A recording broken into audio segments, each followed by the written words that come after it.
परमात्मने नमः। अदशोर्ताध्यायः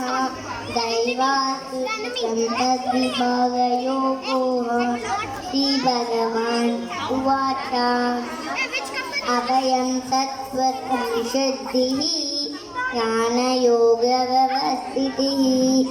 दानं दमस्य यज्ञस्य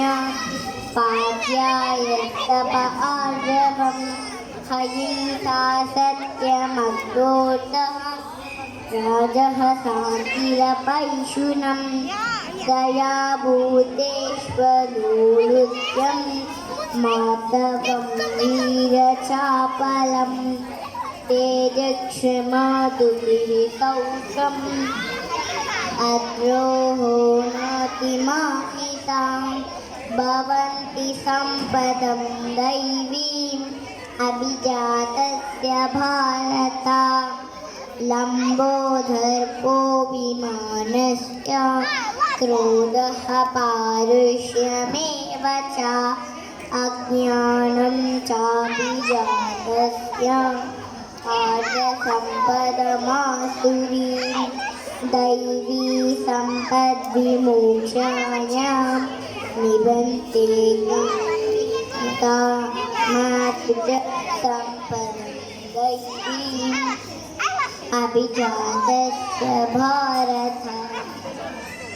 द्वौ भूतसर्गौ लोकेऽस्मिन् दैव आसुर एव च दैवो विस्तरशत्रोत्तमः आसुरं भारतमेषु अबुद्धिं च निरुद्धं च जनाना विदुरासुराः न शौचं नापि चाचारो न सत्यं ते विद्यते असत्यमप्रतिष्ठं ते जगदाहुरनीश्वरम् अपरस्तवसम्भूतं तां दुष्टिमवष्टभ्य नष्टात्मानो अल्पबुद्धयः पदबन्धुभ्यकर्माणः श्रेयाय जगतो हिताः काममाश्रित्य दुष्पूरं दम्भमानमदान्विताः गृहीत्वा सद्ग्राहान् भवन्ते शुचिव्रताः चिन्तामपरिमेयां च अलयान्ता उपाश्रिताः कामोपरान् एतावदिति निश्चिताः कामं मशततैर्बद्धाः कामक्रोधपरायणाः यन्ते कामभोगार्थम् अन्यायेनार्थसञ्चया इदमद्य मया दत्तम् इमं प्राप्ते मनोरथम् इदमस्तीतमपि मे भविष्यति पुनर्धनम् असो मया हतशत्रु अनिःशेषापरानपि ईश्वरोऽहम् अहं भोगी सिद्धोऽहं बलवान् सुखी आर्यो विजनवानस्मि नोऽस्ति सदृशो मया यच्छेदास्य मोदित्य चित्तज्ञानविमोहिताः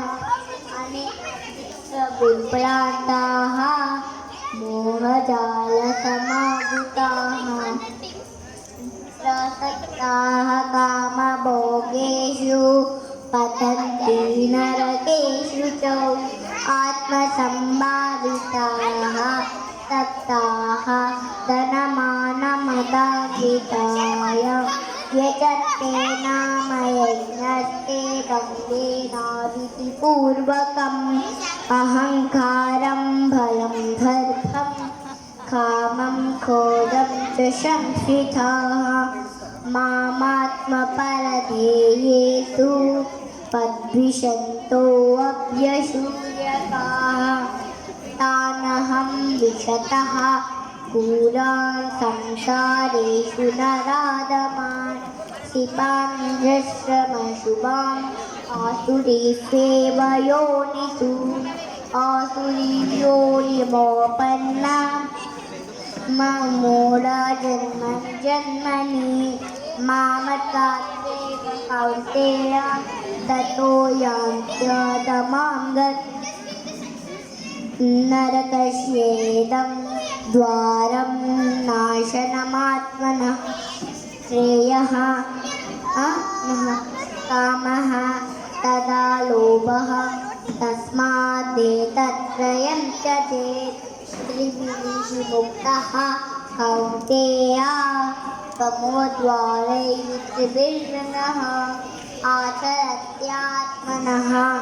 श्रेयः ततो यान्ते परां गतिं यत् शास्त्रमुक्तुज्य वर्तते कामकारतः न स सिद्धिमवाप्नोति न सुखं न परां गतिं न चास्त्रं प्रमाणं ते कार्याकार्यव्यवस्थितो ज्ञात्वा शास्त्रविधानोक्तं कर्म कर्तुमिहर्हसि श्रीमद्भगवद्गीता ॐ तत्सदिति श्रीमद्भगवद्गीता उपनिषत्सु ब्रह्मविद्याया योगशास्त्रे श्रीकृष्णार्जुनसंवादे दैवासुरसम्पद्विभागयोगो नाम 3. अध्यायः।